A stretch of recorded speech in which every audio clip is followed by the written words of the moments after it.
Hello आणि नमस्कार मित्रांनो, मी तुमच्या मित्र निखिल स्वागत करतो आपल्या सर्वांच्या YouTube channel career guidance with Nikhil या चॅनलमध्ये।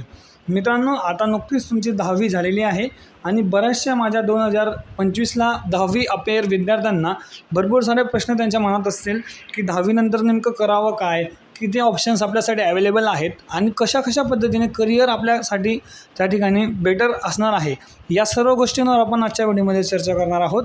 त्यापूर्वी आपण जर करिअर विथ गायडन्स निखिल या चॅनलवर नवीन असाल तर चॅनलला सबस्क्राईब करा, जेणेकरून तुम्हाला अशाच प्रकारचे करिअर गायडन्स रिलेटेड महत्त्वपूर्ण व्हिडिओज तुम्हाला आपल्या चॅनलवर मिळत राहतील। तर चला मित्रांनो, आजच्या व्हिडिओला नक्कीच स्टार्ट करूयात।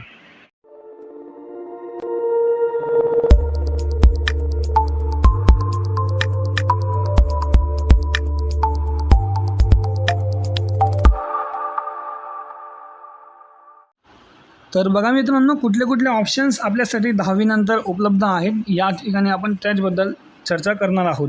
आता सर्वात महत्त्वाची गोष्ट 10वी नंतर काय केले पाहिजे।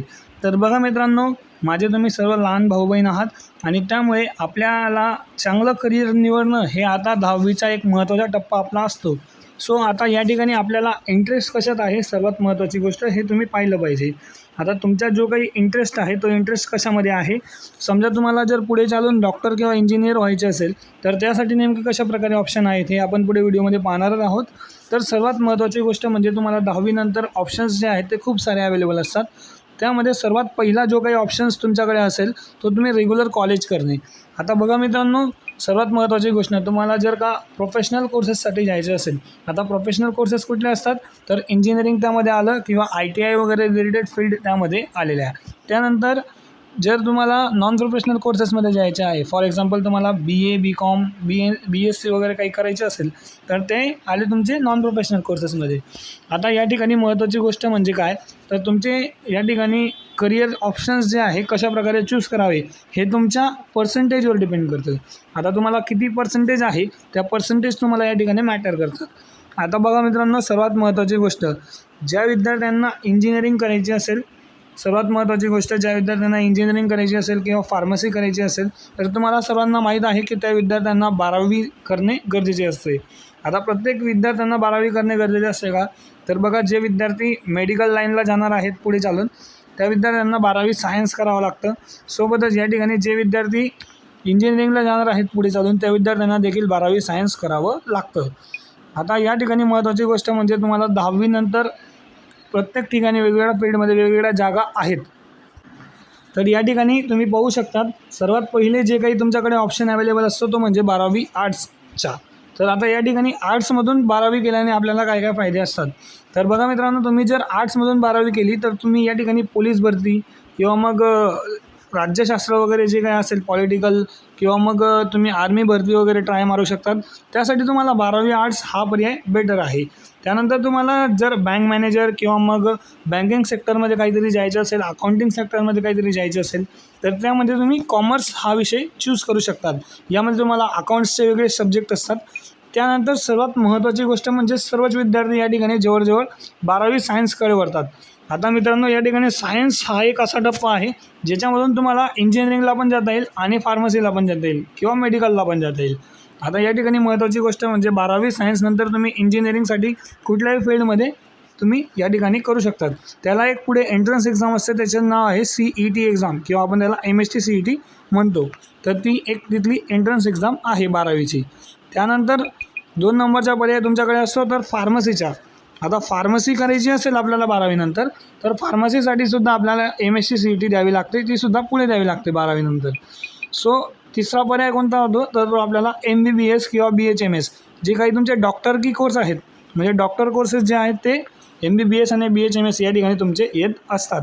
सो या सर्वांसाठी तुम्हाला या ठिकाणी 12वी सायन्स करणे गरजेचे आहे। सोबतच या ठिकाणी महत्त्वाची गोष्ट म्हणजे काय तर या ठिकाणी इंजिनिअरिंग जर तुम्ही 12वी सायन्स करून करत असाल तर इंजिनिअरिंगला तुम्हाला एक महत्त्वाचा टप्पा येतो तो म्हणजे पॉलिटेक्निक किंवा डिप्लोमा करून तुम्ही जाऊ शकतात। आता त्याबद्दल आपण पुढे इन्फॉर्मेशन घेणारच आहोत। सर्वात महत्त्वाची गोष्ट म्हणजे 12वी सायन्स कोणी केले पाहिजे तर ज्या विद्यार्थ्यांना 80 अबोव पर्सेंटेज आहेत किंवा ज्या विद्यार्थ्यांना 60 अबोव पर्सेंटेज आहेत ते विद्यार्थी देखील घेऊ शकतात। पण त्यांच्या नंबर वगैरे लागणं कॉलेजला किंवा मग 12वीची सायन्सची फीज तुमची जास्त असते प्रायव्हेट कॉलेजेसला। तुम्ही समजा प्रायव्हेट कॉलेजेसला गेले तर सायन्सची फीस तुमची जवळपास 12वीला लागेल 10 ते 15,000 ही तुमची या रेंजमध्ये तुमची सायन्सची फीज असते. सो त्यामुळे तुम्हाला परवडणारं असेल किंवा मग व्यवस्थित असेल तर तुम्ही सायन्स देखील या ठिकाणी घेऊ शकतात. आणि तुमच्या पर्सेंटेजवर सुद्धा डिपेंड करतं की तुम्हाला सायन्स घ्यायचं आहे की नाही किंवा तुमचा नंबर लागेल की नाही. आता त्यानंतर भरपूर विद्यार्थ्यांना प्रोफेशनल कोर्सेससाठी जायचे असते. आता प्रोफेशनल कोर्सेस म्हणजे काय तर इंजिनिअरिंग त्या ठिकाणी आली आपली. त्यानंतर तुमचे मेडिकल लाईन वगैरे किंवा ITI जे काही तुमचे कोर्सेस आहेत ते सर्व कोर्सेस तुमच्या या ठिकाणी प्रोफेशनल कोर्सेसमध्ये आले. त्या ठिकाणी तुम्हाला जर इंजिनिअरिंगला जायचं असेल तर तुम्हाला 2 पर्याय आहेत. एक म्हणजे 12th आहे. 12th सायन्सनंतर तुम्ही त्या ठिकाणी CET देऊन MST CET देऊन त्या ठिकाणी तुम्ही कुठली इंजिनिअरिंग चूज करू शकतात. सोबतच एक पर्याय असा आहे की तुमचा पॉलिटेक्निक हा एक पर्याय आहे. सो ज्या विद्यार्थ्यांना लवकर जॉब प्लेसमेंट पाहिजे असेल किंवा जॉबला लागायचे असेल ॲज अ इंजिनियर म्हणून तर ते विद्यार्थी पॉलिटेक्निकच्या मार्गाला जाऊ शकतात. आणि या ठिकाणी पॉलिटेक्निकचा कट ऑफ वगैरे कशाप्रकारे ॲडमिशन आहेत ते सर्व आपल्या चॅनलवर आता वेळोवेळी येणारच आहेत. 12वीची ॲडमिशन प्रोसेस, ITIची ॲडमिशन प्रोसेस, सर्व प्रोसेस आपल्या चॅनलवर नक्कीच येतील. त्यासाठी तुम्ही आपल्या चॅनलला नक्की सबस्क्राईब करून ठेवा. सो या ठिकाणी आता ज्या विद्यार्थ्यांना पॉलिटेक्निक करायचे असेल त्या विद्यार्थ्यांना कट ऑफ क्रायटेरिया जास्त असतो. म्हणजे या ठिकाणी 70 अबोव तुम्हाला मार्क्स पाहिजे आहेत. नॉर्मल क्रायटेरिया तुमच्या 65च्या अबोव असतो, पण या ठिकाणी कट ऑफ तुमचा 70 अबोव लागत असतो. सो या ठिकाणी ज्या विद्यार्थ्यांना 70 नंतर मार्क्स असतील ते विद्यार्थी इंजिनिअरिंग लाईनला पॉलिटेक्निक डिप्लोमा देखील करू शकतात. सो या ठिकाणी तुमचं जर 12वी नंतर तुम्ही इंजिनिअरिंग केली तर 12वी नंतर 4th इयरची तुमची डिग्री कोर्स असतो. आणि या ठिकाणी जर तुम्ही डिप्लोमा नंतर इंजिनिअरिंग केली तर तुम्हाला डायरेक्ट 2nd इयर इंजिनिअरिंगला ॲडमिशन भेटतं, ज्याचा तुमचा कालावधी असतो 3 वर्ष. म्हणजे तुम्हाला 12वी + 4 वर्ष आणि डिप्लोमा + 3 वर्ष तुम्हाला इंजिनिअरिंग ग्रॅज्युएशन सेम पडतं, ते म्हणजे 6 इयर्सचं. तर 6 इयर्समध्ये तुमचं इंजिनिअरिंग कंप्लीट होणार आहे. त्यानंतर तुम्ही जर डिप्लोमा करून गेलात तर तुम्हाला बेसिक नॉलेज जास्त भेटतं, हे एक तुम्हाला फरक पडत असतो. त्यासोबतच समजा तुम्हाला जर डिप्लोमा वगैरे जायचं नसेल आणि तुम्हाला 75च्या बिलो मार्क्स असतील तर तुम्ही या ठिकाणी ITIसुद्धा प्रेफर करू शकतात. कारण ITI जो आहे ITIसुद्धा एक महत्त्वाचा आणि प्रोफेशनल कोर्सेस आहे, ज्यामध्ये तुम्हाला इलेक्ट्रिशियन, फिटर अशा वेगवेगळ्या प्रकारचे ट्रेड तुम्हाला बघायला भेटतात. आणि ITI देखील प्रेफर करू शकतात. यामध्ये ITI होताच तुम्हाला जॉब असते आणि डिप्लोमा होताच सुद्धा तुम्हाला त्या ठिकाणी जॉब असते. सो या ठिकाणी तुम्हाला हे दोघं कोर्सेस प्रोफेशनल आहेत, यामध्ये सुद्धा तुम्ही जाऊ शकतात. सो अशा प्रकारे ऑप्शन तुम्हाला 10वी नंतर बघायला भेटतील. मित्रांनो, अकॉर्डिंग टू तुमचे पर्सेंटेज किंवा मग तुमची इकॉनॉमिकल कंडिशन या हिशोबाने तुम्ही तुमचे जे काही करिअर गायडन्स आहे. तर आय होप मित्रांनो तुम्हाला हा करिअरबद्दलचा व्हिडिओ कळाला असेल.